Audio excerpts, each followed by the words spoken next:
सुप्रभात। आप सभी का स्वागत है। हम लोगों ने अपनी आखिरी जो कक्षा ली थी उसमें आपको बताया था कि जो देखकर भी नहीं देखते पाठ 11 उसके कठिन शब्द, पाठ में आए कठिन शब्द, ताकि परीक्षा से ठीक पहले जब आप उसे पढ़ने लगे तो आपको बार बार डिक्शनरीज खोलनी ना पड़े। और काफ़ी सारे पेरेंट्स की रिक्वेस्ट पर ये काम किया गया था। उसी रिक्वेस्ट के चलते फर्दर रिक्वेस्ट है कि मैम क्वेश्चन आंसर्स भी अगर थोड़े बहुत आप बता सकें जो इन बिटवीन होते हैं, जैसे रीडिंग बिटवीन द टेक्स्ट आप लोग कहते हैं। एक बार मैं स्पष्ट कर देना चाहूँगी कि आप ये मानकर बिल्कुल भी ना चलें कि केवल इतना कर लेने से हो जाएगा।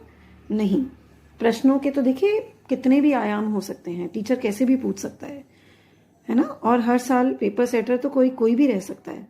तो कृपया इस वीडियो को ये मान के ना चलें कि पेपर यहाँ से हमें मिल जाएगा, प्लीज़ नहीं। ये सिर्फ एक आपकी हेल्प है, सहायता है कि ठीक है, आपको जो मुझे लगते हैं मेरी दृष्टि में कि संभव प्रश्न ये हो सकते हैं वो बताए गए हैं, और वो भी सारे नहीं, जो मोटे मोटे तौर पर थे वो बताए गए हैं, क्योंकि समय कम था। और एट ग्लांस मैंने पहली वीडियो में भी बोला था, तो वही है।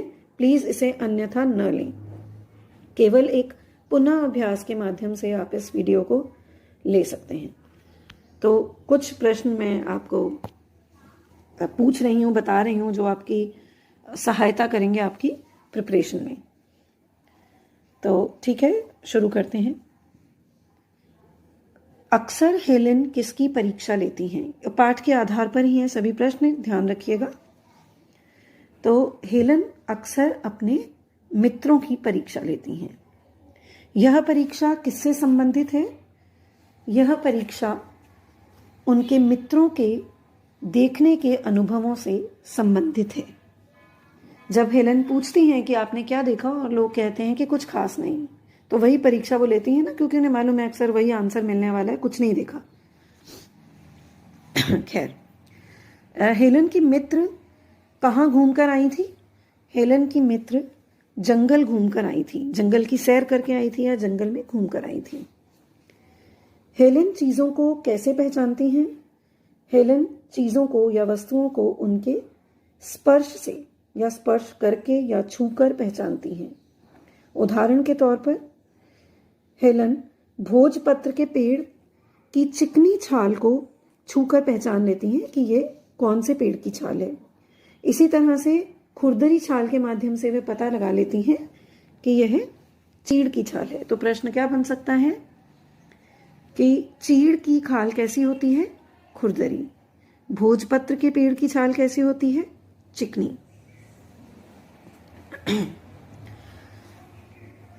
पंखुड़ियों की सतह कैसी जान पड़ती है? पंखुड़ियों की सतह मखमली जान पड़ती है, सॉफ्ट, एकदम बिल्कुल कोमल, एकदम मखमल के जैसी। इस दौरान हेलेन को क्या एहसास होता है? जो छुअन है, स्पर्श है। इस दौरान हेलेन को प्रकृति के जादू का एहसास होता है। प्रकृति का जादू क्या है? प्रकृति की सुंदरता ही उसका जादू है। हेलेन अपने आप को खुशनसीब कब पाती हैं? हेलेन अपने आप को खुशनसीब पाती हैं जब वे टहनी पर हाथ रखते ही किसी चिड़िया के मधुर स्वरों को सुन पाती हैं।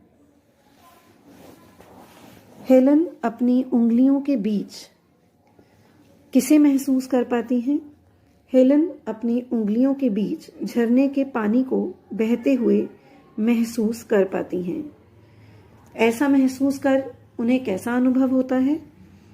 पानी के स्पर्श को या पानी को छूकर या पानी के बहाव को अनुभव करके उन्हें बहुत ही आनंदित, वे आनंदित हो उठती हैं, उन्हें बहुत ही आनंद आता है, कुछ भी कह सकते हैं।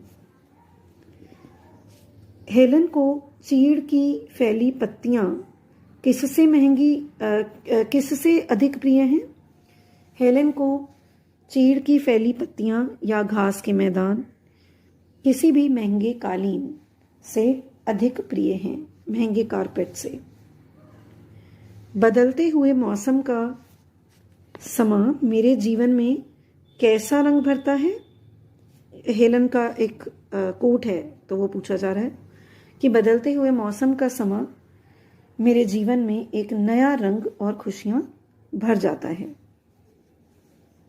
क्या हेलन का मन इन चीजों को देखने के लिए करता है? जी हाँ, हेलन का मन भी इन चीजों को देखने छू तो सकती हैं, देखने के लिए मचल उठता है। हेलन को क्या लगता है? अक्सर क्या लगता है? हेलन को अक्सर लगता है कि जिनके पास आंखें हैं वे सचमुच बहुत कम देखते हैं। मनुष्य को किस चीज की कदर नहीं है? मनुष्य को अपनी क्षमताओं की कदर नहीं है। मनुष्य सदा किसकी आस लगाए रहता है? मनुष्य सदा उस चीज की आस लगाए रहता है जो उसके पास नहीं है। लोग किसे एक साधारण सी चीज समझते हैं? लोग भगवान के द्वारा दी गई या भगवान के द्वारा प्रदान दृष्टि को या दृष्टि के आशीर्वाद को एक साधारण सी चीज समझते हैं। आप किस चीज से अपनी जिंदगी को खुशियों से भर सकते हैं? हम दृष्टि से या भगवान के दिए गए उपहार, अनमोल उपहार कहना चाहिए, आंखें या दृष्टि से अपने जीवन को खुशियों से भर सकते हैं। और एक बहुत ही साधारण प्रश्न जो कि मुझे लगता है हर कक्षा के बच्चे को, हर पाठ से संबंधित है ये प्रश्न कि इस पाठ की लेखिका कौन है? तो ये तो बहुत ही साधारण प्रश्न है जो करना ही चाहिए। इस पाठ की लेखिका हेलन केलर हैं।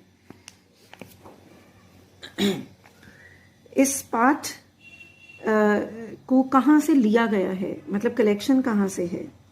ये मैंने आपको अपना जब वीडियो बनाया था इस पाठ का, जो विस्तृत वीडियो था, उसमें भी बताया था कि हेलन की अपनी ही आत्मकथा, ऑटोबायोग्राफी जो है, उसका नाम है स्टोरी ऑफ लाइफ। वहीं से एक अंश लिया गया है जिसका नाम रखा गया है एनसीईआरटी का ये पाठ, जो देखकर भी नहीं देखते। तो बच्चों, आशा है काफ़ी सारे प्रश्न मैंने जो मोटे तौर पर बनते थे, देखिए बनने को और भी बन सकते हैं, मैंने पहले भी स्पष्ट किया, अब भी कर रही हूँ। कृपया अपनी समझ से और भी प्रश्न आप करें, और अगर आपने थॉरली किसी पार्ट को पढ़ लिया है, चैप्टर को पढ़ लिया है, तो एक्चुअली आप किसी भी तरह के प्रश्न को देने के लिए एकदम तैयार हैं, उसका उत्तर आप दे सकेंगे। और आपकी अध्यापिकाओं ने भी काफ़ी मेहनत करके कक्षा में फिर से आपको समझाया है, चर्चा की है। तो ये तो एकदम जिसको बोलते हैं ना कि रिविजन टाइम, फटाफट से कर लेने वाली बात, टेस्ट से ठीक पहले जो आप 2 मिनट में 10 मिनट में पढ़ते हो, ये वो वाला रिविजन है। लेकिन ये किसी भी मायने में आपके विस्तृत जो आपका अभ्यास है, जो तैयारी है, उसकी बराबरी नहीं कर सकता। तो प्लीज़ इसको उसी तरीके से लीजिएगा, परंतु उम्मीद है कि आपकी तैयारी के काम आएगा। धन्यवाद, शुभकामनाएं।